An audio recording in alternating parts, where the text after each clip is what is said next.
Well, welcome back, okay. I just want to start by saying that I really appreciate this opportunity to come.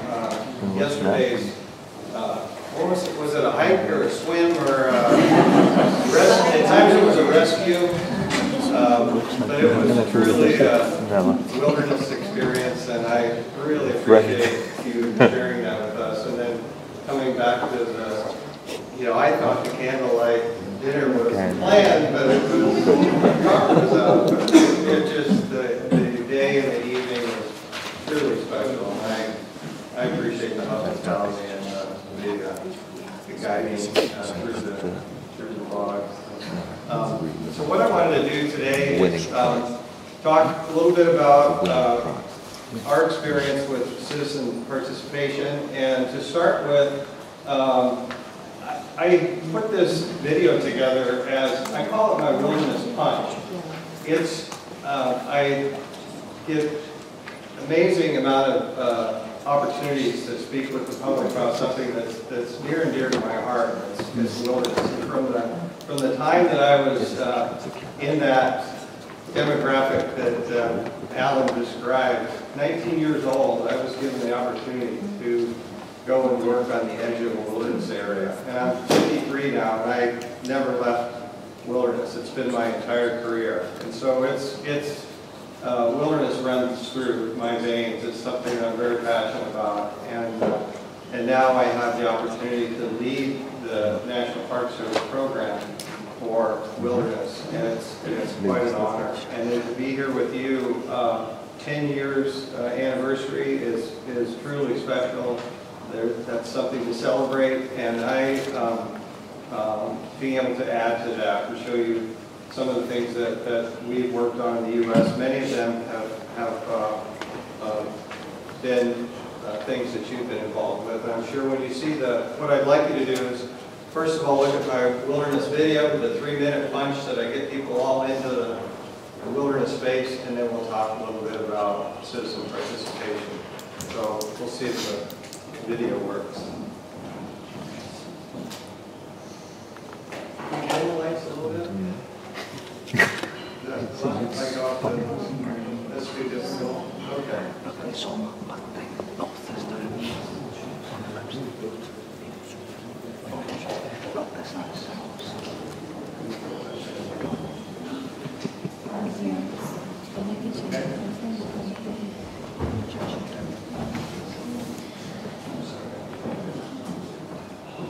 Ja, das ist gut.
What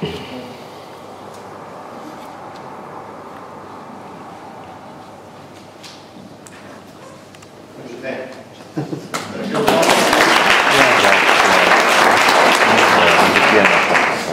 Stepping out of the presentation mode into the delivery. So we posted this on YouTube. It's already has 5,000.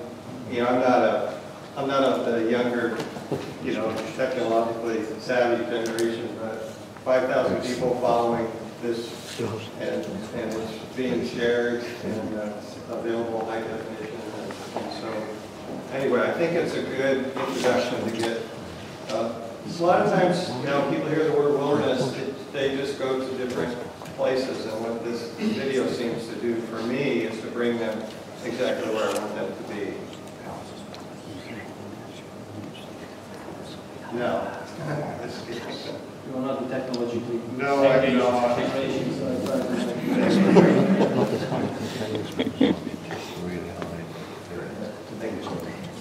So, the topic that I want to cover is citizen participation. How we in the United States have been shaped by our citizenry and their love of wild places. And so I want to go through some different examples of how people get engaged in this whole idea of wilderness preservation, protection, management. And like I said, these are not things that we invented. These are things that you probably engaged in yourselves, but I think sometimes it helps to see the range of activities that are taking place. I come to you from, I'm in the headquarters office for the National Park Service. I was lucky to be in Washington, D.C. for 3 years, and now I'm lucky to have escaped Washington, D.C., and I moved my office out to a campus. It was interesting to hear Alan talking about engaging with, in the Intermountain West or something about universities. That's where I have relocated my office, and I am sitting there with 28,000 students at the University of Nevada, Las Vegas, and I am about to start some of that experiment that Alan talked about. So instead of sitting in Washington, D.C. and talking to bureaucrats and politicians about wilderness, I'm going to be out trying to engage with this generation. Some of the early wilderness advocates, names that you've heard before that we talked about here: Carhart, Leopold, Bob Marshall, Sonnheiser, the Muries. These were all people that in the 30s, 40s, 1930s, 1940s, had this idea that we were too successful at modifying our environment. We were being too successful at building roads, building structures, and we were compromising what all of us felt was truly unique and special about our country. And so we, through these people, started putting together this system that we now call the wilderness system. But I share these images with you because these are just normal people. These are visionaries.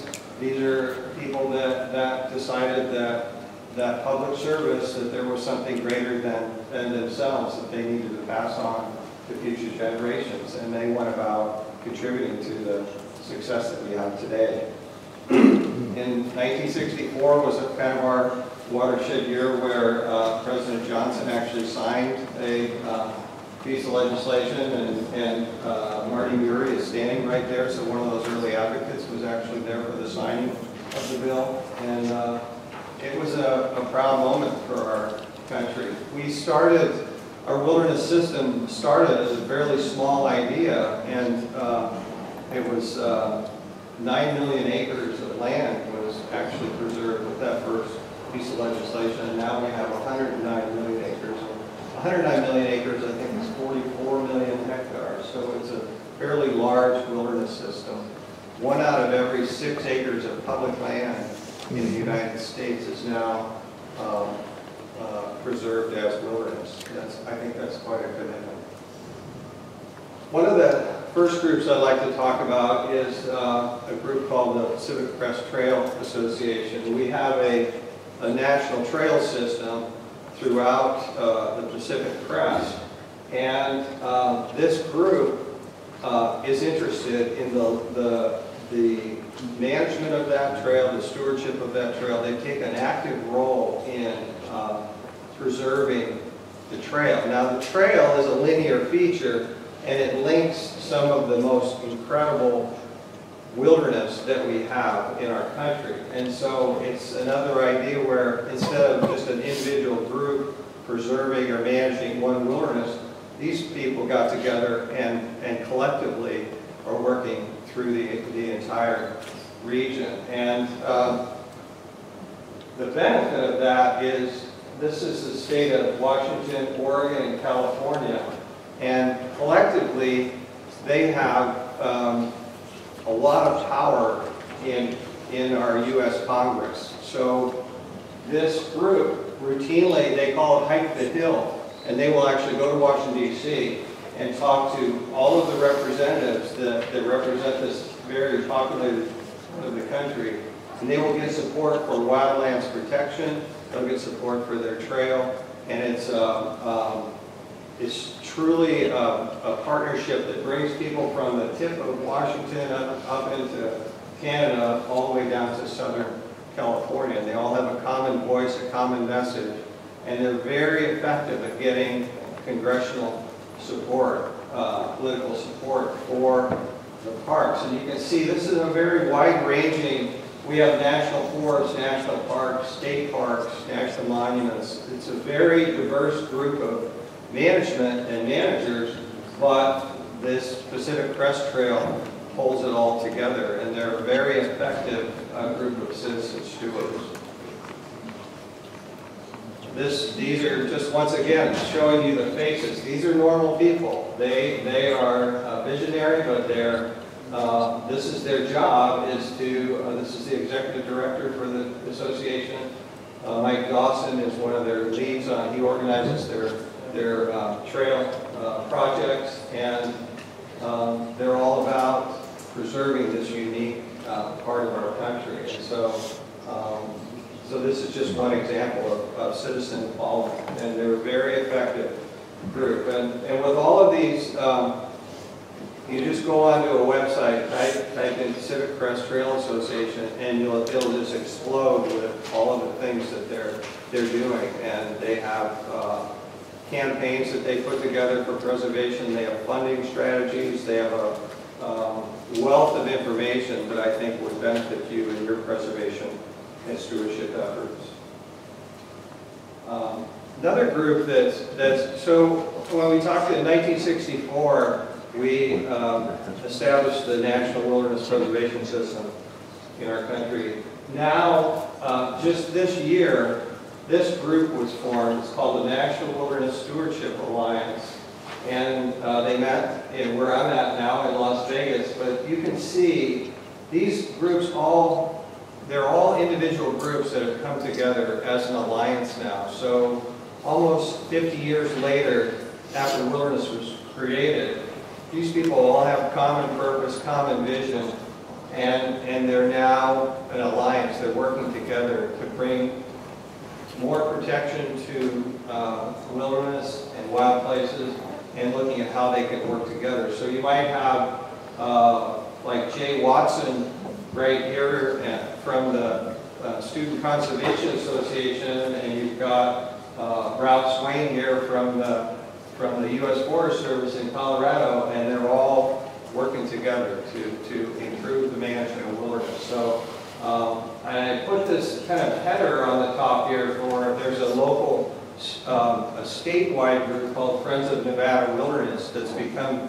very effective. Instead of just going in and promoting additional land to be protected as wilderness, they have a heavy stewardship component. They're out there doing restoration projects, work on the ground. They're developing relationships with the managers, and then at the same time they're also lobbying for greater protection of public lands in the state of Nevada, and they've been very effective. And a lot of times when I talk to people about Las Vegas, they think it's just gambling and the strip you know, the bright lights, but if you look on the lands around Las Vegas, it's all protected. There's wilderness, there's refuges. It's the land around, the desert land is under a protection strategy, and it's an incredible resource that's been saved. And this group, Friends of the Nevada Wilderness, is the group that's responsible for a lot of that.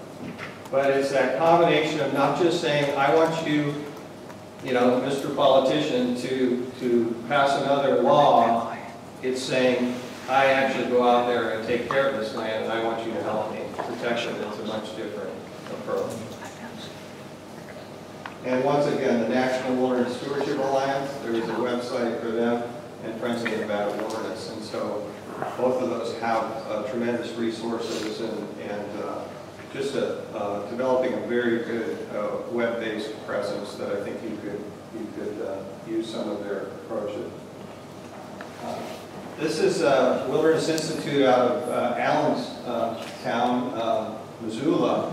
They have a citizen science program, and there are many of these efforts cropping up across our country, and many have a wilderness focus to it because in this particular instance, the Wilderness Institute is with the University of Montana.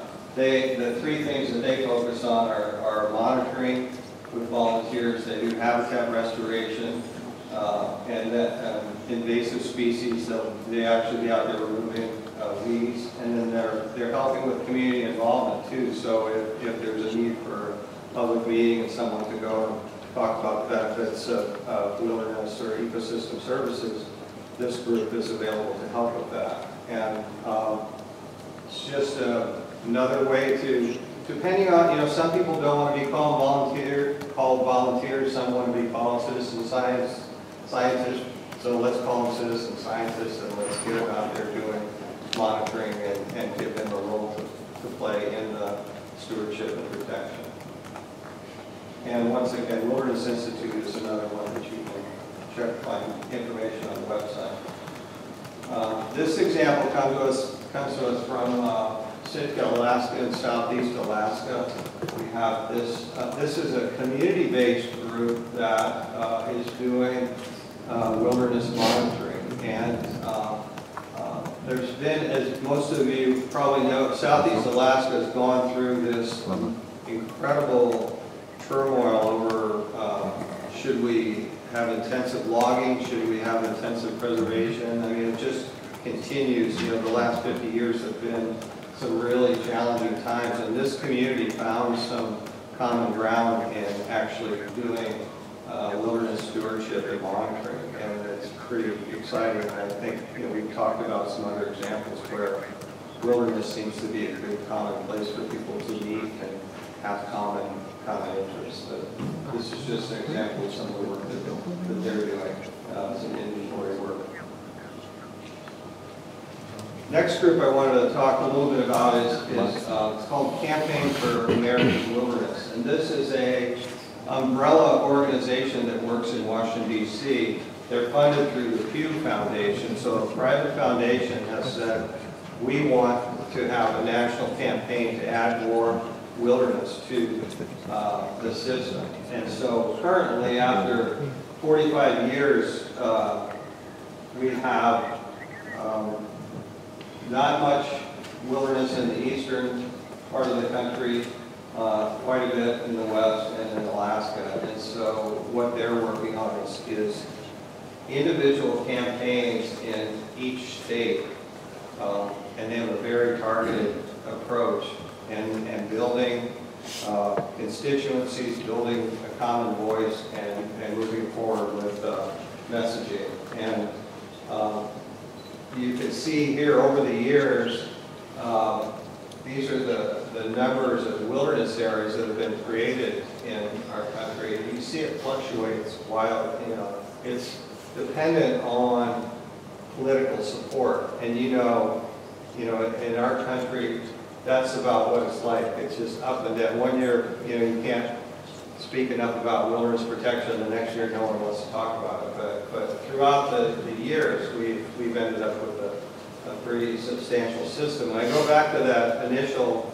we started with 9 million acres, and now it's 109. And I don't think anyone ever believed it was going to be this large. It just keeps coming up as something that people are interested in preserving land.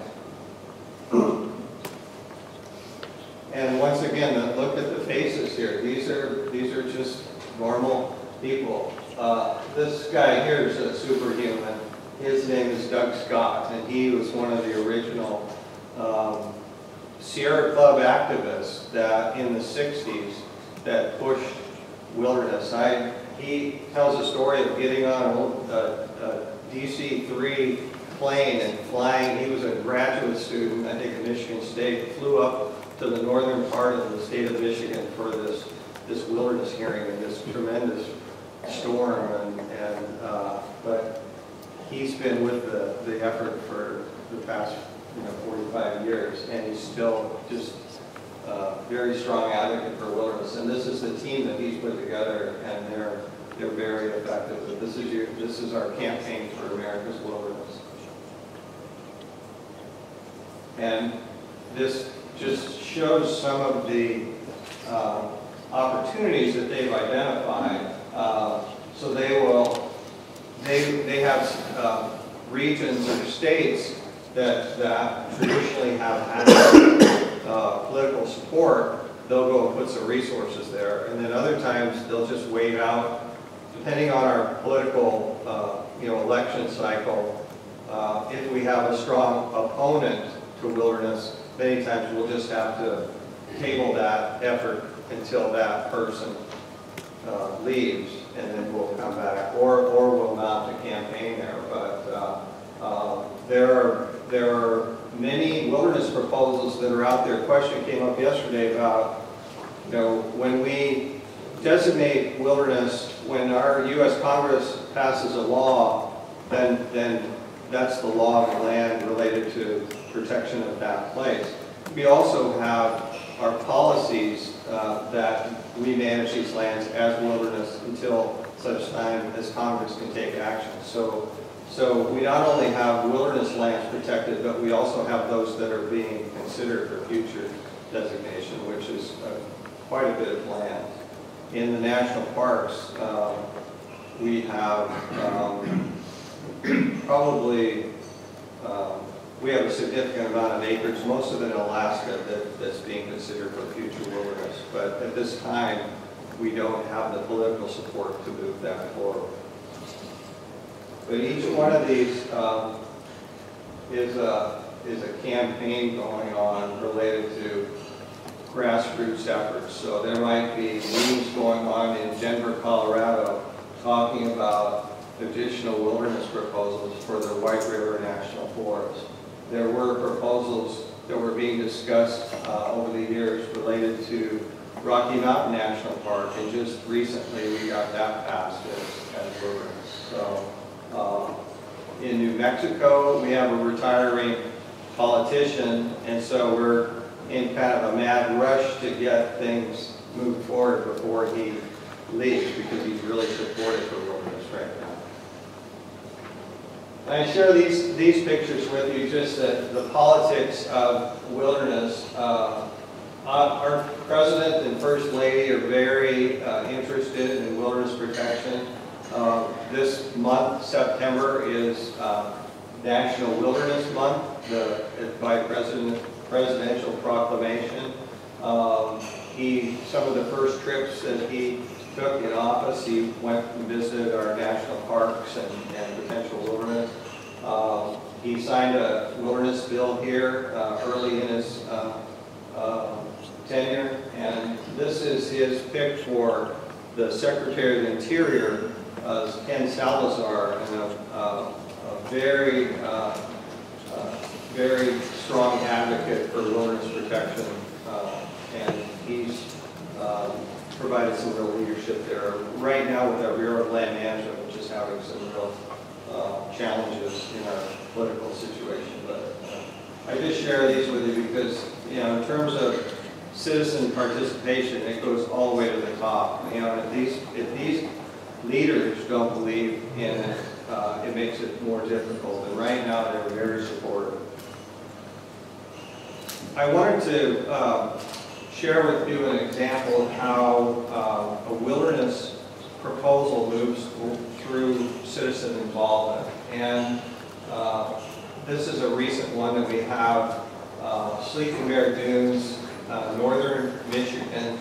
It's a national lakeshore that was created in the 70s, and we're considering it for wilderness.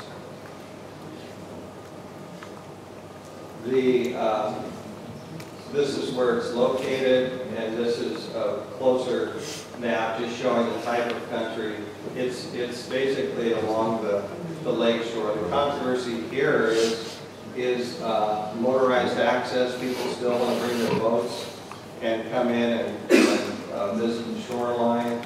But through a series of planning efforts, they arrived at a good place related to this wilderness proposal. They had 97 public meetings. 2,600 people attended. Whenever there was a request that came in, they responded to it. I love this quote at the end. It says that we were practically pleading with people to get involved in the decision making. So it really emphasized public involvement here on this planning effort.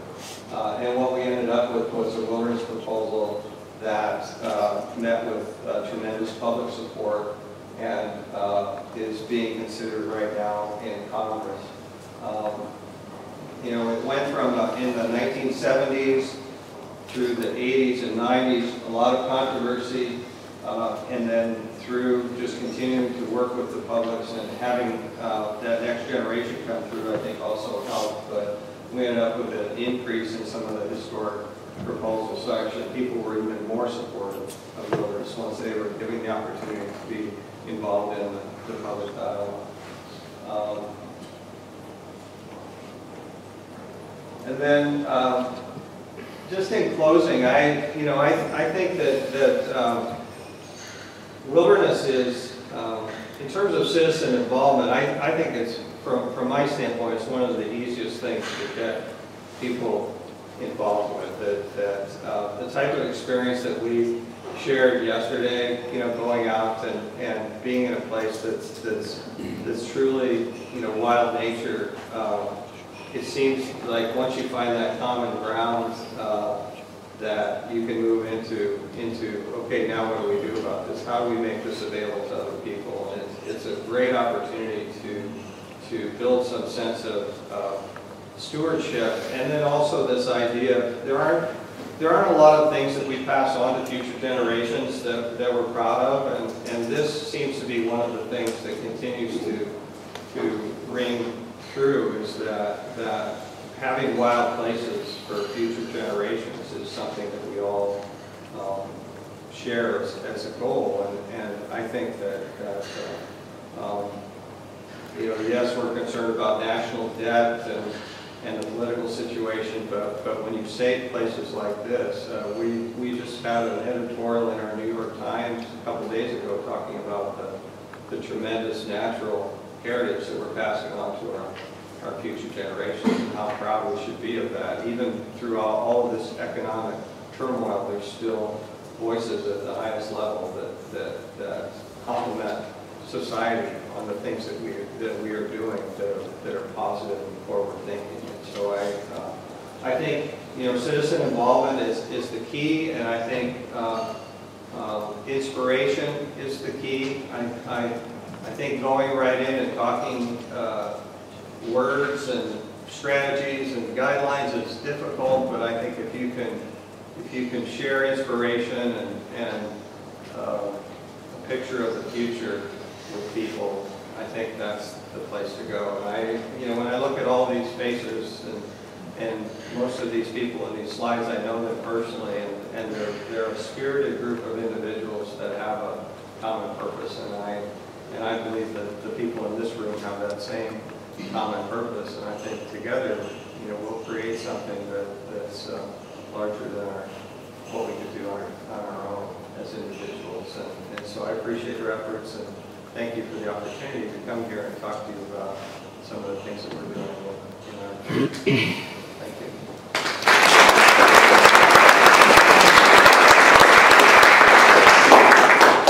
Thanks a lot, Garry. That was really inspirational. Any questions for Garry?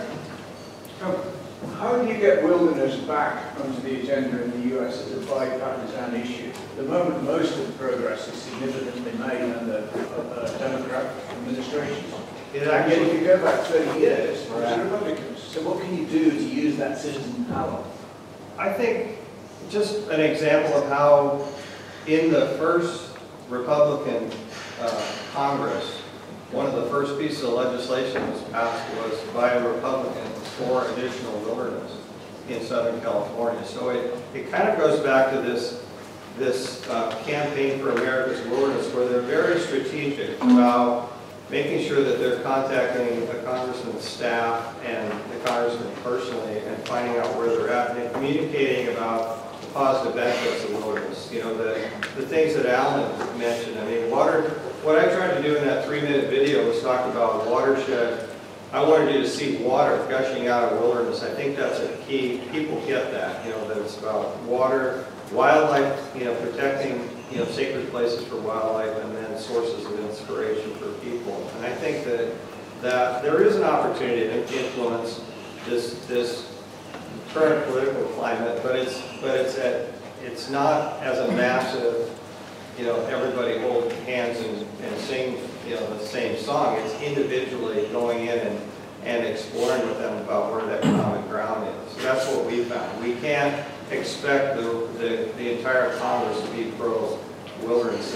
It comes down to a specific, like the effort that was talked about here. It's got to be a regional context, and the days of broad conservation strategies are, you know, those being easy are limited, I think. It's got to be really strategic and very focused on individuals. And you have specific links in the Republican Party that you think can use to build back the same level of support? I don't know if we'll build back the same level of support, but it's interesting.